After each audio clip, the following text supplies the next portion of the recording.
Hello, welcome back to Bald and Board Games. I'm Bald. I'm Board. And we're going to do a rulebook rundown of Leviathan Wilds and the expansions. Yeah, the Deep Veil.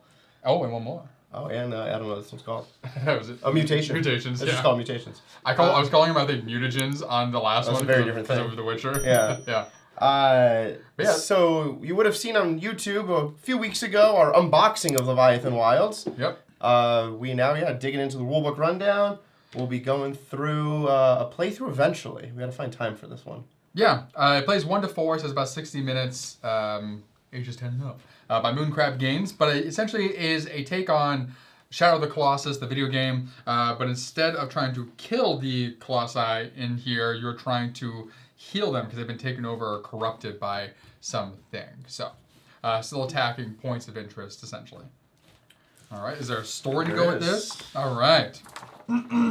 Story time. Long ago, the once gentle Leviathans lost their minds and tore the world apart. After generations of hiding and struggle, humanity discovered that the frenzied Leviathans could be restored. Climbers willing to take the risk must explore the wilds and work together to heal the Leviathans roaming the world. Leviathans is a 1 to 4 player boss battling board game about climbing and saving massive creatures. Using a spiral-bound scenario book, players climb, jump, and glide across 17 unique Leviathans, each with its own map and special rules. Of course, then you have the typical components list and stuff here that board loves. Then you have your key concepts here. So you have climbers, which are those little guys. Yeah. In Leviathan Wilds, players cooperate as a crew of skilled and daring climbers, specialists in healing frenzied Leviathans. Each climber has a figure to track their position on the map and uses a unique deck to represent their capabilities. We have our decks here. Leviathans. In each game, players challenge any of the 17 Leviathans, using each map created by the Leviathan book laying open on the table. So we'll end up opening this up and showing what that is. Yeah, there's a bunch of cool pictures here you can quickly see. Yeah, and some are orientated horizontally, some are orientated vertically. Yep. Binding crystals. Each Leviathan is covered in binding crystals, the cause of their sickness and frenzied behavior. Binding crystals are tracked on the map using 2 colors of dice. Each die indicates a quantity of crystals in that space. You see the 2 different colors we have here. Threat cards and map. Threat and cards. Threat and cards.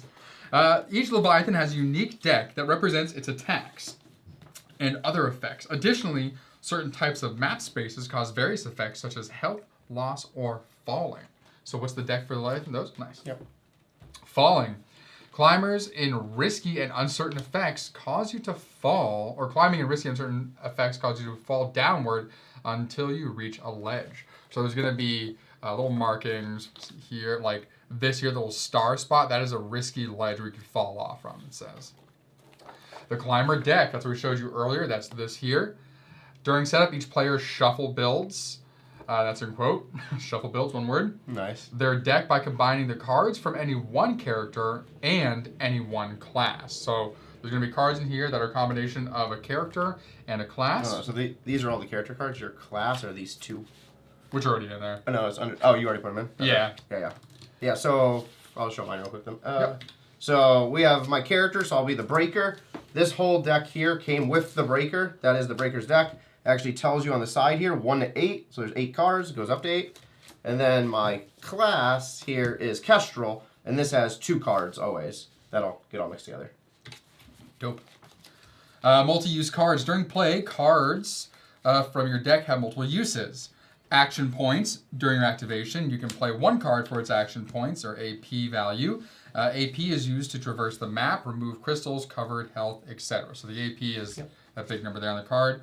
Then you have skill. The bottom half of each card features a unique skill. Skills provide various effects, including movement, striking, and supporting fellow climbers. Skills must be played from hand at any time. Or sorry, can be played. I don't know if I said must. It says can. There's no must anywhere in that sentence. It's a very different game. Skills can be played from hand at any time, including during other players' turns. Grip. The number of cards left in your deck, not including those in your hand, represent your climber's grip. When your deck is empty, you lose your grip and fall. So you have a grip here, and you have a discard pile over here. That's fun. Boom, boom. Attributes and complexity. To help guide setup choices for the playing group, attributes and complexity ratings are included on many components. Boom. So you have a mobility, a power, and a support. Attributes indicate the type of effects featured in a character or class. They include mobility, movement, power, attack, and defense, and support, assisting other players. Complexity, gear icons indicate the density of additional rules, components, and strategy a character, class, or Leviathan may require. So that's on the bottom of the card. Yeah. All right, so then we have the Leviathan setup. All right. So Leviathan setup would be their center, we'll call it the game board. So first thing is choose a Leviathan. So flip through the book and choose any Leviathan. So if you go to page 1 right there, boom, there's a list of 17 Leviathan. We do have, again, the Deep Veil expansion. That'll have more over there. We'll show you that later. Setup should probably be the same. So it says Leviathan number 1, the Sage, is a tutorial intended to teach the mechanics. So we are going to use that for our rulebook rundown. Woohoo! So prepare the map. Place the Leviathan book on the center of the table. You're going to obviously rotate the book horizontally or vertically accordingly based on what the picture looks like. Fits perfectly for the zoom. Yeah, nice. Place the dice matching their spaces with the numbers shown. So like a green 4, a green 5, etc. So we don't get these. 5, 5. Got come here, buddy. 3 there. There's a green 4 over here. Yep, got one. Got a 4 up there. Jesus. Jumping out of my hands. Got a 4 there. So you got a green 4 over there? Yeah. Another green 4, green 6. I think that's all of them. So we just have some dice left over. Yep. Yeah, I mean, it probably doesn't use all of them. That's true. Probably has more advanced. Some will use more. Okay. So after you place the dice, as you can see right there, they're just face up with the specific number on the game mat or game booklet shown. Next, you're going to place 6 mushroom tokens face down on each space that shows a mushroom. I took 6 randomly. We have a total of 16, including ones that came in expansions. So you just randomly shuffle them face down. Each of them will have different things on the back that impact the gameplay. Shroomies. Are they putting them on like the actual spots, or are they next to them? No, it says like face down on the matching space. On the actual spot, like this. Pointing at it. I was wondering because they had like a little pointer. It's like even these are off to the side here. That way, because you're going to be putting your character on those spaces. To show that there is a space there. Yeah. So you put on the number. Yep. There's one more shroomy somewhere. Very top. Next to the dog. Oh, yep, there it is. Then you're going to place the attack markers available. Those are those 2 red things. They're just available for us. And shuffle the injury deck. That is this orangey brown deck here. Is that a proper color description? Orangey brown? Sure, we'll go with that. Screw that up there. Burnt orange. It's more like it. There we go. So this deck is just shuffled and available. All right. Prepare the threat board. Which now requires us to zoom out. Oh, because this is going... Underneath. Underneath it? Okay. Yeah. So that's why you have each of these, like, all 5 of the spaces. Got it. Okay. So we'll have to, go back out. That's fine. So place the threat board below the map, as we have done. Place the story card nearby.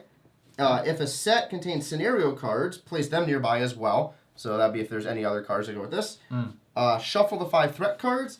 Deal them face down in each of the slots. So you have 1, 2, 3, 4, and 5. Okay. Then resolve any setup instructions. So the Sage does not have setup instructions. It has an intro and it has a conclusion. Some of these others might have extra cards that say setup, ... and tells you what to do. Cool. Choose difficulty. Choose casual, normal, hard, or expert, and place the threat marker on the matching space. Normal is recommended for your first game. If you choose hard, rotate the leftmost card 180 degrees. So the teal half is upright. Oh, these are all purple half up there. Oh, so the teal would have to be up if it was hard. Got Yeah. it. So purple goes upright. And everything else except for hard. If you choose difficult, the two of them. Or, sorry, expert. Is it expert difficult? Yep. Hard and expert. Yep. Expert difficulty. You would choose two, flip the first two. Gotcha. So what do we want to run? And we'll do normal for the rulebook rundown. Okay.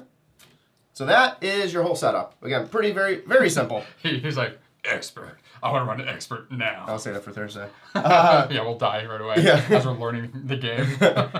So pretty simple. You place everything out. You have the little marker here, as Nick showed earlier, that tells you your levels. You have levels 1 through 4. Sage is a level 1.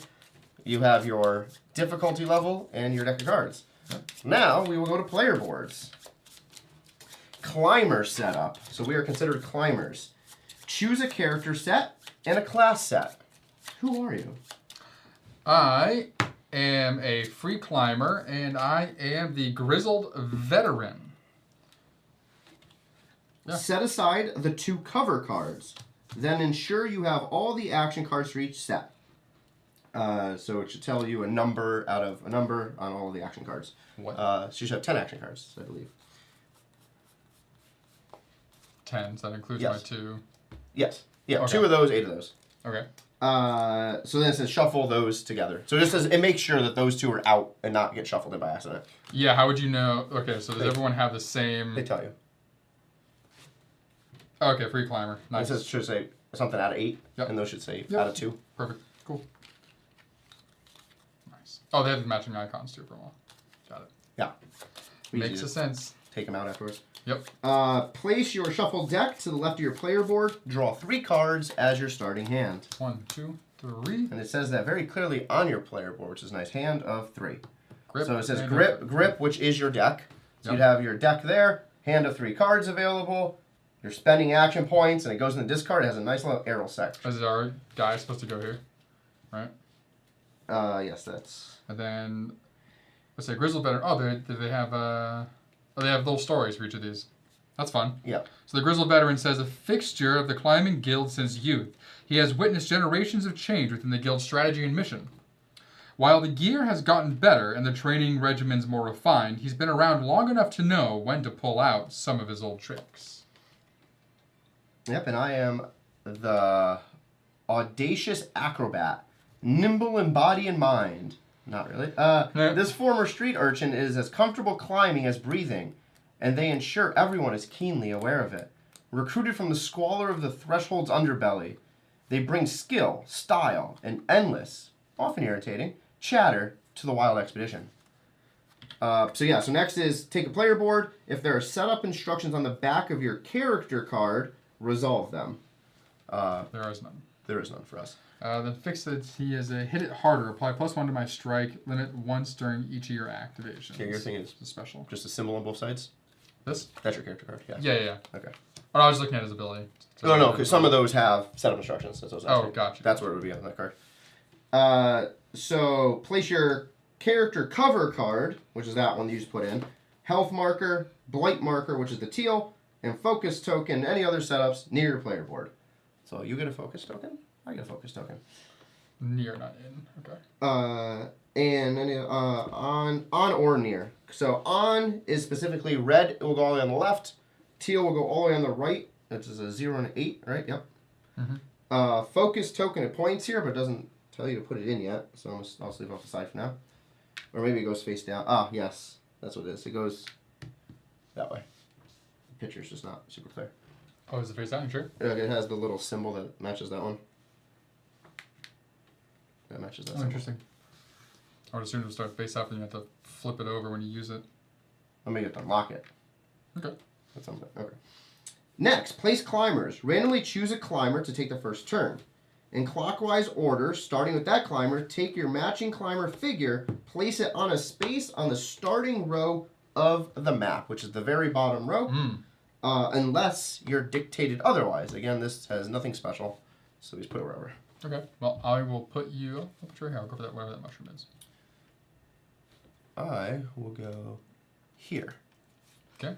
So, final thing is read the Leviathan story and proceed to the first turn. The Sage. After weeks of travel, we made it. Through the mountain pass into the wilds. And already, we're gearing up for our first Leviathan encounter. This massive magic turtle. Way different to scouting. Heading towards a blighted Leviathan instead of sneaking or running. To be fair, we might still end up doing one or both of those. So, does this not dictate a person we have to play with?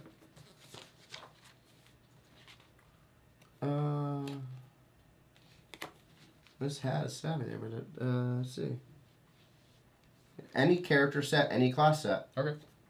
Yeah, it doesn't specifically say you have to use the one that's marked on the Leviathan story. Interesting. Okay. Cool. Let's go to Hugo for a moment, but don't read that yet. So, we do have all of these expansions in. So I'll just cover the setup for them as they apply to our game here. So the Mutation Pack comes with a deck of mutation cards and a bunch of other cool stuff in here.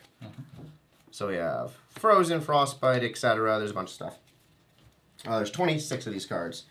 This expansion is intended for highly experienced Leviathan WoW players and first-timers for us. Each mutation set is inspired by a core game Leviathan and adds rules to increase the difficulty and complexity of the game. After you do the setup, choose one mutation set that does not match your Leviathan. So they all have pictures on the bottom here, 1 of 1, 1 of 1. It does say to do this specifically before you set up your climber board, but we'll just do it now. Cool. So this is the one we wouldn't use because it has the turtle's face on it. Oh, it says Sage. The Sage, yeah. It says Sage. Yeah, Yeah, that's the turtle. Yeah, I know. It says not to choose that one. Yeah. As I was saying, that's the one we wouldn't use. The rest of these are all ones. Those are all... And then those are threes. Sets. Oh, okay. So, okay. So choose one mutation set that does not match. Follow the instructions for setup. Interesting. So those are all... There's only one in each of those sets. And then each This of one these. does have 3. This one has 4. Okay. 4. Okay, Frozen. Alright, can I see that top card? Alright, so we have chosen Frozen. Frozen. Let it go. Yeah, last night was Disney karaoke I was at. Oh, nice. Create a supply of 4 tokens. 1, a 2, a 3, and a 4. Shuffle the exposure and the frostbite mutation cards. So we pick one of the 5 sets. All the other 1 cards will get mixed in. That makes way more sense when you read the second line of the thing. Or I'm completely wrong. Am I reading this wrong? Probably. Read what it says again. Exposure and frostbite. Is that... I don't know. Okay. I didn't read it wrong. I misunderstood it. Yeah. I read it right. There's a difference. So shuffle exposure. I'm not dumb, just illiterate. Shuffle exposure and frostbite. Place 1 each face down below the 2nd and the 4th threat card. So shuffle both these. Yep. Put 1 under 4, 1 under 2, 1 under 4. Face down. Face down. Then place the hypothermia at the end of the threat row. So hypothermia will go right there. Flip this card over. Special rules. When you gain frost, if you do not have a token, place 1 token face down on your board. If you have a face down token, flip it face up. If you have a face up token, gain 1 of your teal markers, which will be moving to the left. When you rest, discard your token. So that is just a rule set that's now available. So it just adds a fun little extra thing into the game. This doesn't go at the bottom down there. And the end of, specifically says end. Cool. So it just says some other clarifications here. Some mutations use tokens that interact with mutation cards. When placing tokens, you got to follow certain rules. When identifying spaces for placement during setup, there must be a minimum of 3 spaces between tokens. So if you're instructed to put tokens on the board, onto the map itself, if it instructs it to place on the 2 lowest ledges, the 2nd lowest ledge has to be at least 3 spaces away, or ignore that option. Always place tokens in the listed order, so follow it from left to right.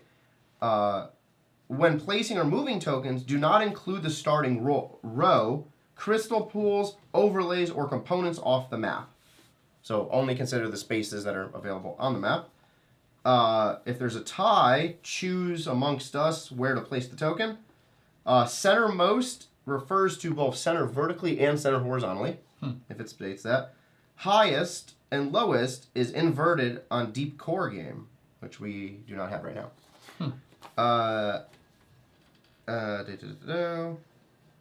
And around shuffle race that. We just did that. So that was all just deciding who would get the token?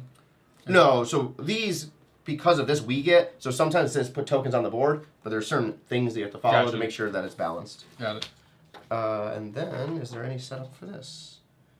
Nope, because these are just other Leviathans. So we're good there. All right, all you. Oh, the expansion thing. Yeah, that's just another set of Leviathans and everything. Cool. All right. So playing the game. Take turns in clockwise order following these 4 steps each turn. Reveal a threat, activate a climber, resolve the threat, draw to 3. Reveal a threat. Flip the leftmost face down card in the threat row. Boop. The threat card shows how the Leviathan is going to attack or harm you, but the effect does not resolve until later in the turn, giving you a chance to react. So it says here it's going to push us one down, I assume is what that means. Yeah. Find out.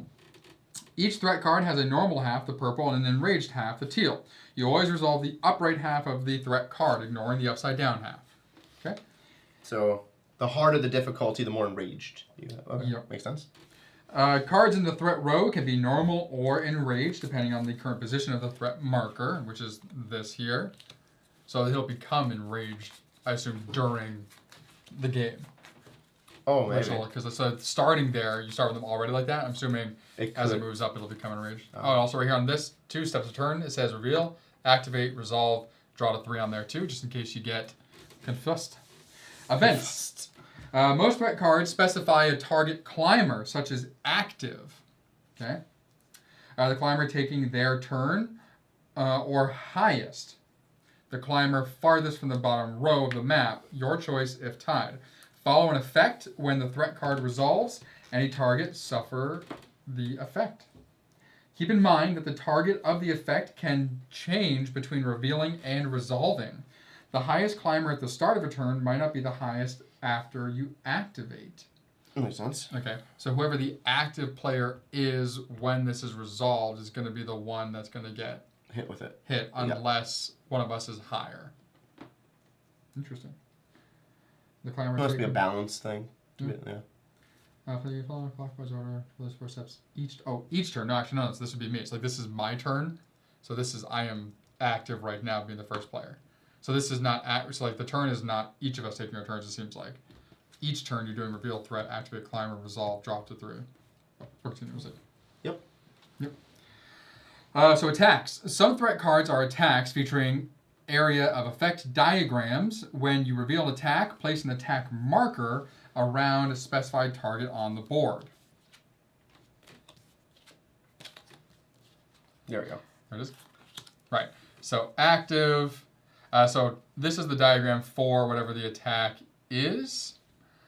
Yeah, so we'll figure out exactly what it So if is we here. put it up here, so I think it's going to pick a thing, and then it... So the attack marker is the point of origin.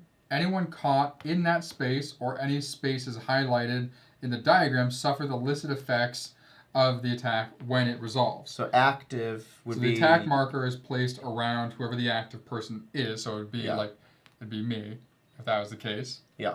And then it would impact here, all 4 orthogonally. And then it says here, fortunately, the attack marker does not move after being placed. Any climbers in the area have a chance to scramble out of the way before the attack lands. So, like, I could get out of here, but I want to get at least, if I could, 2 away so I wasn't hit by any of the adjacent areas. You're lucky you would go up 2 and the mushroom push you back 1. Oh, God. I think the mushrooms are all good. I don't know. Attack points of origin for attacks. Certain attacks use non-climber points of origin, crystals, scenarios, features, etc. Since those are already marked on the map with icons and tokens, the attack markers are not used. Okay? So like the example here literally says instead of active, it says all crystals on the map. So it just means like all crystals on the map are going to get that attack, and all the adjacent spots are going to be hit. So you wouldn't put this, because there's only 2 of them, on every single spot. Makes sense. Multiple attacks. Some attacks use multiple markers and or other points of origin. Even if you are not overlapping areas, you suffer the effect only once. Oh, sorry. If you are in overlapping areas, you only suffer the effect once. So if it's attacking here and you're in the middle, you're not going to get hit twice. That'd be insane. Interesting. Threat keywords. Threat cards frequently use keywords like push or swift as shorthand for detailed rules, which are on page 17. Keywords. Nice. All right, so then number 2 is to activate a climber. So choose and play 1 card from your hand into the slot at the top of your player board. Okay, that's not where that's going to go then. It just goes over here. That's put underneath. Yeah. Okay. The card generates AP equal to the top left number on the card, right? So if we played this for 4, the 4 AP. Spend AP to do actions described in detail on page 8. You can mix, match, and repeat any actions until you run out of AP or choose to end your activation. They're also listed down on your board as well. Looks like your actions and how much AP they cost. When using a card for AP, the skill effect on the bottom half is ignored and not resolved. So this apply +2 to your strike would not be resolved if I used it for the 4 AP. Successor style. Yep. If your card has 1 or more protection icons, which is going to be the gemstone, the red explosion, or yellow. So like here. You got one too? Yeah, I got yellow. I got red. And there's yellow also. Yep. And I have a gem. Oh, nice. Perfect. Below the AP value, you are protected from the matching effects during your activation. Okay. Cool. You cannot save unspent AP to use later. Makes sense. When your activation ends, place your AP card face up in your discard pile. So this will go, boom, right over there. Empty-handed. In the rare case you start your activation with no cards in hand, you do not play a card for AP. Instead, you automatically generate 2 AP with no protection icons. Okay? So if you run out of cards entirely, so your grip is gone, I guess all your discard, you don't draw anything, you don't play a card. Interesting. Yeah, in rare cases you start your activation with no cards in hand, so I wonder if something the attack can make you like drop cards, like if you get hit or something. Resolve threat is the 3rd step. Resolve the effects of the threat card revealed early in the turn. If a threat card has multiple parts, they are always resolved from top to bottom and left to right. So here is where if I was, we'll say I was right here and it targeted me, it looks like it's going to push me down 1 spot, which we'll verify later on when we get to the 17. It has all the information on the keywords, provided the list isn't too long. Then you can read it yourself.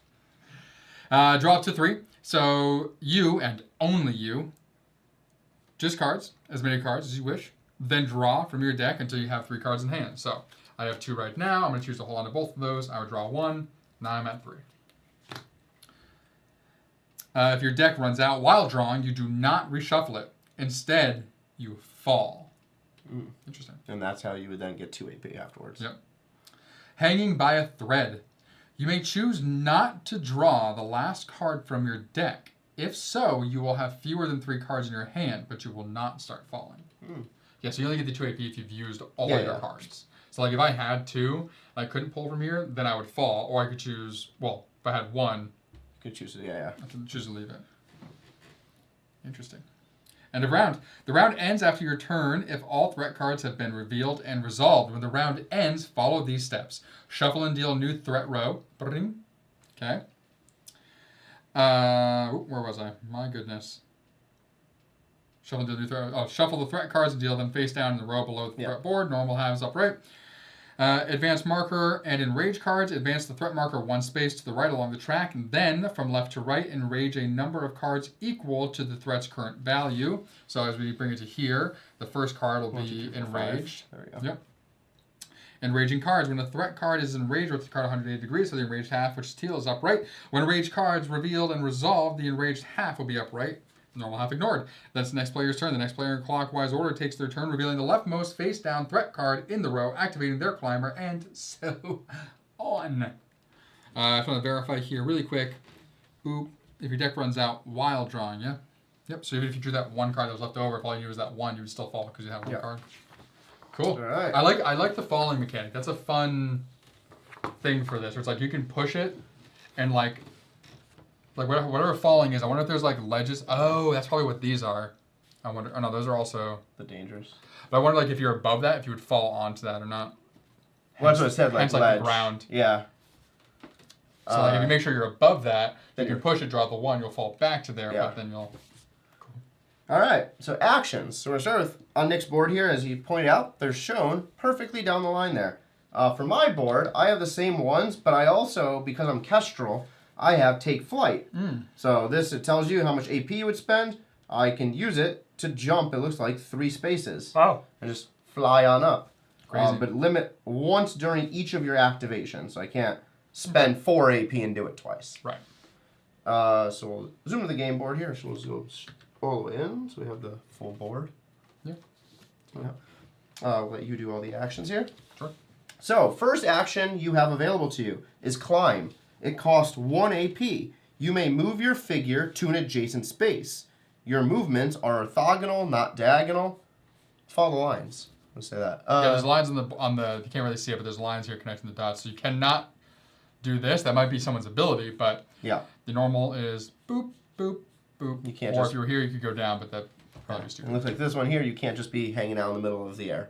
Yeah, no.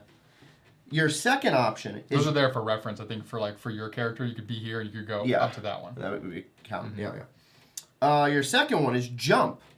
Jump costs 3 AP. Move your figure directly to a space within 2 spaces, counted orthogonally. So same thing. So if I chose to use Jump, I would go from the bottom here right up to this mushroom. Yep. You enter the space you land on, not the space you jumped over. So if he jumped over the mushroom, he does not get the mushroom. Yep. This lets you cross gaps without falling, avoid harmful terrain, and so on. So then that also applies. So if I chose to start here, I could jump and do that as well. Avoids the gap there. Yep. This is stupid though. What? Because it says orthogonally, and the picture includes diagonally. So that says orthogonally. This picture shows all 8 directions. Move your... But it shows only one going that way. Counted orthogonally. No, counted orthogonally. Oh, so you can go diagonal because it counts 1, 1. Exactly. So it'd be Yes. 1, 2. So you go here. What you can't do is go like that. Yes, that makes more sense. So you can go 2 spaces, north, south, east, west. If you want to go diagonally, it counts as 1 space, but you have to be able to count 1, it 2. orthogonally. Yep. 1, 2. Boop. Okay. Glide. Glide is available on your game board. It says X AP. Move your figure directly to a space based on the AP you wish to spend. Count the spaces and or down diagonally. Like Jump, you only enter the space you land on. Ignore any you glide over. Gliding is going down only. So if you want to glide down 1 space, it's 1 AP. If you want to glide down 2 spaces, it's 2 AP. But it does count diagonally. So if you want to go from here, if he wants to go back here, that is only 2. Oh, interesting. Nice. Yeah. Next up is Strike, also marked with an X. Reduce binding crystals on your space equal to the number of AP you choose to spend. Reduce the number of dice accordingly. If it reaches 0, the crystal breaks, and the die is removed from the map. If you strike a blighted crystal, which is the teal dice, you gain blight on your track at the bottom of your player board. So if I'm here, so we'll say I used 1 AP. So I used this 4, right? So I used 1 AP to climb here. So I have 3 left over, right? So striking would typically drop this down to a 1. If you decide to use all 3. But my character ability here adds +1 to my strike, so I could take this out. Boom. Yes, you could. And then you would move up 1 on your bladed track. No, which is the teal side? Teal side, yep. Okay. Cool. Next up is Rest. Rest costs 2 AP. Shuffle your discard pile and place those cards under your deck. You must be on a ledge, which is marked with these icons here, to rest. So you have to be on the bottom of the grid, which is the whole bottom row. Or here. Or on any of those spaces marked with that underlined white. The card you used for AP does not get shuffled. So the the card you're using for active AP does not get put in the discard pile until you're done with your turn. Right. So if we're over here, right? So if this is the card, we'll say these are discarded. This card would stay, which is why they have you put it up here, not in the discard. If I'm resting, though, I would take these. I said shuffle them and put them at the bottom of your deck. So you don't shuffle them into your deck. Your deck stays as is. You just put them at the bottom. And at the end of the turn, then this would go over to the discard. And finally, you have Mend. Gain 1 health. Spend 1 AP to do so, which is your health track, so the red tracker. You do not need to be on a ledge, so you can just mend whenever. Yep. Okay. Those are all the actions you're required to spend AP on. Additionally, I'll go to your board. Cool. There are 3 anytime actions. Nice. Foraging, let go, and use skill. So we'll go over those now. Anytime actions do not require AP and can be used at any time. Hence the word, anytime actions. Clever. Between actions of a climber's turn, including your own. Okay. Cool. Just before a Leviathan threat effect, before you draw 3 cards, literally whenever. It explained whatever. So on anyone's turn. So anytime on anyone's turn, just not mid-action, obviously. Yeah. So if they're mid-move, I'm assuming you can't. Because it says, like, between actions. Okay. If multiple anytime actions or other effects would occur at the same time, resolve each of them one at a time in an order of your choice. Okay. So here are the actions. Let's go here. So we got forage. Well, first we're going to say use skill, which is on your card. Yep, on your person's card. So each card in the deck has a skill at the bottom half. When you play oh, sorry, no, that's these cards, my bad. Let's talk about this first. Okay.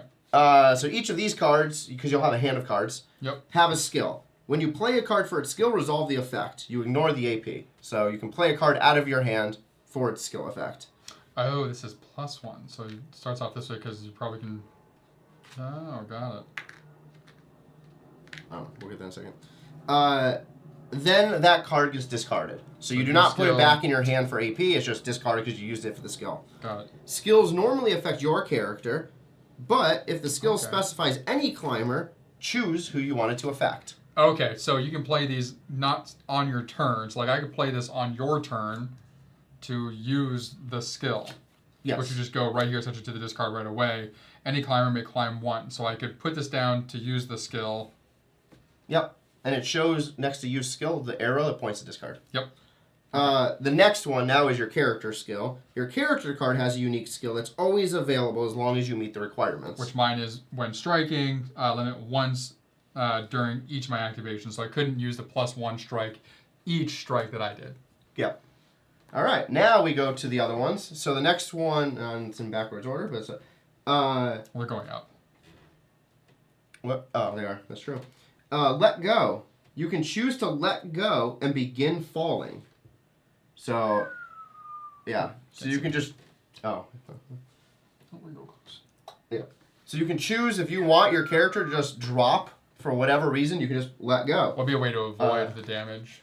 That's true. So like if I wanted to run, if I was up here to forage, and then on your turn you flip something that's going to hit all those spots. That's true. That would want to let go. Yeah. So it says specifically you begin falling. So I'll cover what falling means so it makes sense.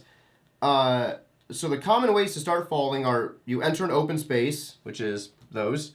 You are out of your deck, meaning you trigger falling there immediately, or use let go. While falling, move down 1 space at a time until you get to a ledge. No. You are affected by every terrain you enter, but you do not suffer any penalty from the fall itself. Anytime actions such as using skills or foraging can be triggered during the fall from any space. So like it's counting you almost like landing on every space and you could trigger something at that space. Oh, so like literally if I was up here and fell through this space I could forage on my way down? Allegedly. Is that what it says? It says anytime skills such as skills and foraging can be triggered during the fall from any space, including the starting space. Nice. That's hilarious. I'm assuming, yeah, you can do it. Yeah. Okay. I mean, that makes it that's a fun tactical way. Then, okay, so like if you run up to go do something, then you can choose to just let go and fall and like forage on your way down. Yeah. You cannot spend AP while falling. Makes sense because that happens on your turn only. Yeah. Well, you can do that. Yeah. This when is like as well, when like so, you're yeah. And then while falling, you may ignore ledges and keep falling. Except you can't go under the map. Once you hit the starting door, you're done. You just die. So I guess you can just plummet down. Kind of weird. But... So we haven't figured out. Yeah, we haven't gotten to it yet. But I assume these spaces will do something when you enter them. Then. Most likely. Yep. Last of the anytime actions is forage. Forage, Each map has mushrooms. Shoomy. Each mushroom contains a single-use skill effect. As an anytime action, you can do the following. Pick up. Take the mushroom from your space and place it near your player board. There is no limit. You can use mushroom. Discard a mushroom near your player board and use its effect. Block 1. There is a mushroom guide on the back of the book, which is phenomenal. Nice. It goes through all this of the one, things. This one literally says block 1. So. Block 1, prevent 1 health hit. Yep. Or punch loss or push. Yep.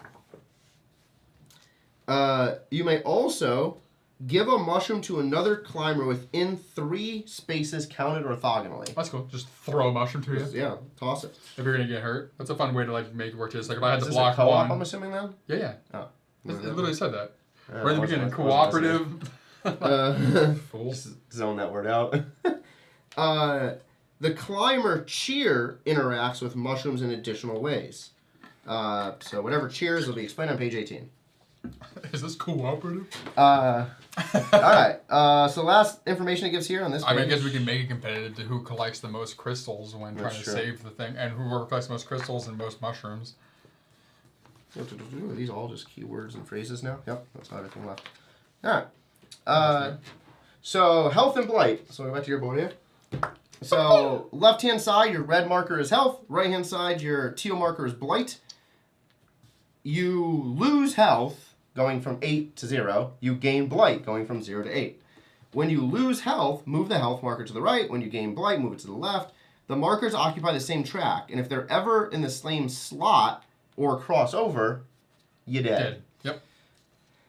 When you are defeated, your activation immediately ends. Place all your action cards in the discard. Place your figure and any other climber and class components on your board.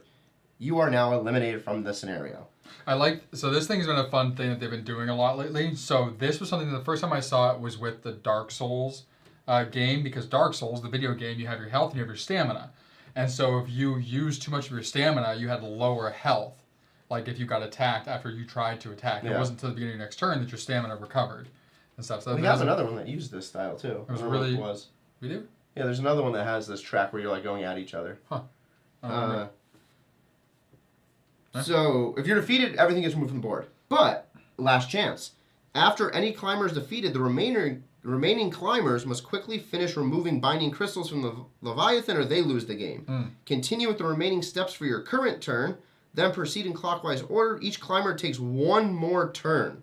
Damn. Then the game ends. So you get 1 more turn after someone dies. Yeah. Okay. Don't die. Got it. Everything else here, I don't think we have covered. So I already know what's going to happen is somehow Board here is going to find a way to gamble and push his luck. He's going to get these things right next to each other. And then win. And then he's going to die, and I'm going to be like, what the fuck? No, I'll be like, so everything else here now is a bunch of just keywords and explanations. What grip is, which is on a player board. It does. Yeah. All right. Yeah. So grip. The cards in your deck, not your hand, represent your grip. Yep. When you lose your grip, discard that number of cards from the top of the deck. So there's going to be certain things here that I think that one of them was on. You wouldn't have known that. Yeah, one of them made perfect sense. It says -1 grip. The icon's right there and on the card. So for example, here on the board we have this, and it says -1 fist. The fist is on your player board and on the card. You would discard 1 card. Mm-hmm. Obviously, if your deck is empty, you fall. Yep. Gaining grip. Some effects give you plus fisticuffs. Take the indicated number randomly from your discard. You may look at them, then shuffle and place them under your deck. Cool. Skip solo, and then everything else is back there. Cool. All right. So we have terrain and map effects. So spaces on the map have different effects. So the regular circles are normal. Normal terrain has no effect. The boom boom spaces with the red, when you enter those, they're harmful terrain. You lose 1 health. The difficult spaces, which are the yellow, when you enter those, you lose 1 grip. Discard the top card from your deck. Then you have your ledges. When you enter a ledge, you may stop falling. You must be on a ledge to rest. And then you have your open spaces, which are just the open spots here that have little dots for circles. When you enter an open space, you immediately start falling. Blighted Crystal. When you strike a Blighted Crystal, which are the teal dice, gain exactly 1 blight. This happens regardless of the strike amount or the range between you and the Blighted Crystal. Okay, so when you take off a purple one, like a purple one, you don't go up in blight. No, teal is blight because, it matches the color. Yeah. Yep. Protection icons. While activating, if you choose a P card that have the Blighted Crystal, harmful, or difficult icons, you are protected from the matching effect and do not suffer it. This protection does not apply to other effects like threat cards. Focus token, which is our focus token on our board here. When your climber becomes focused, ready your focus token by flipping it face up. When you use any skill while focused, you may apply +1 to 1 numerical value on that skill. Then, exhaust your focus token by flipping it face down. Important, focus can apply to skills on cards in your hand, your character card, and even mushrooms. So it is not you get to use an additional skill that adds +1 to whatever numerical value is on there. So for instance, this here, the climb, which says any climber may climb 1, that would mean any climber may climb 2, if I chose to use it for that. Then you flip it face down. Yep. Focus cannot modify skill costs, such as grip or blight. Injury, which is that deck over there.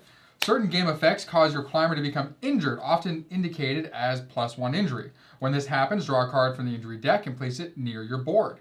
So, for example, this card here is Graceless. After you stop falling, lose a health. Remove this injury if you are ever in a space on the starting row. So you can get the injury, you fall, and let's say you hit this ledge, you lose a health. You've stopped falling, let's say you just want to stay there. If you fall again, you lose it again until you get rid of this card. Each injury applies to the effects and can be removed as described. When an injury is removed, shuffle it back into the injury deck. Falling, we just read about how to fall, when to fall, what to do when you fall. Unique scenario rules.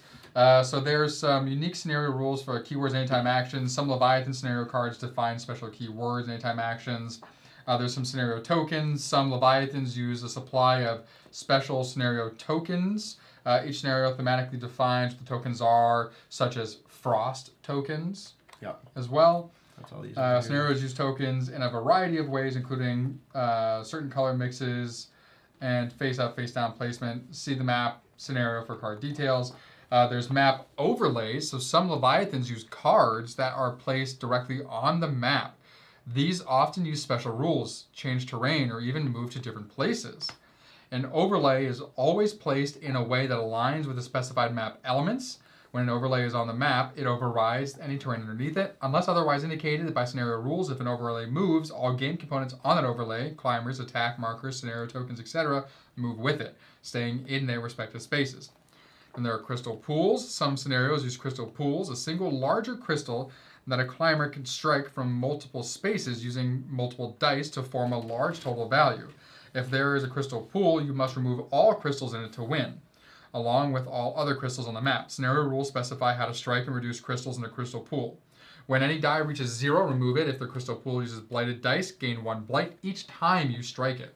Nice. And then at the end of game, win if you break all crystals. When you remove the last binding crystal, resolve the win condition of the scenario card, if any. You save the Leviathan. You immediately win. Flip over the story card and reveal the conclusion.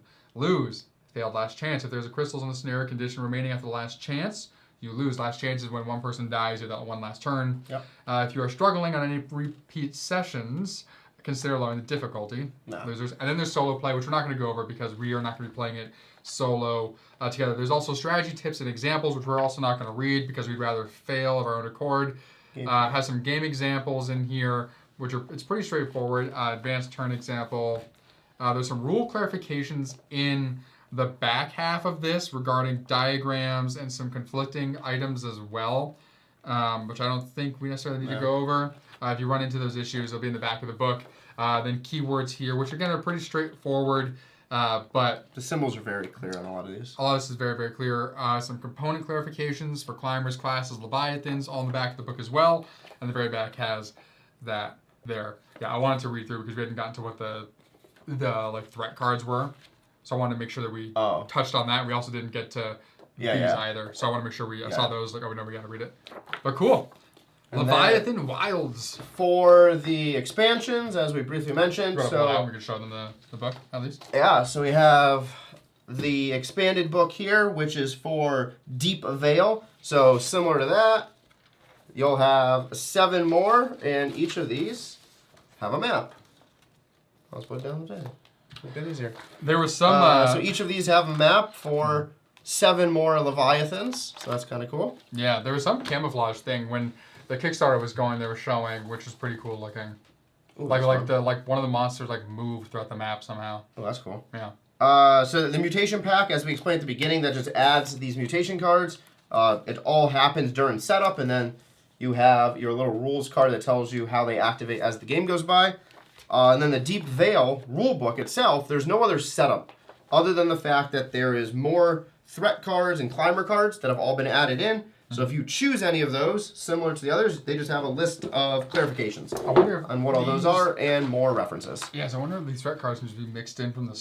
No, I did. Oh, because I already did them. Is it per character? Yeah, it is. Oh, got it. Yeah, I did this when we unboxed. Oh, it says down there now. Okay. Yeah. Cool. I thought they were random. I didn't realize that they had They're all per the sage character. thing down there. Yeah. Nice. Cool. All right. And that is Leviathan Wilds. That's a lot of fun. Seems very simple, again, in the actual gameplay part of it.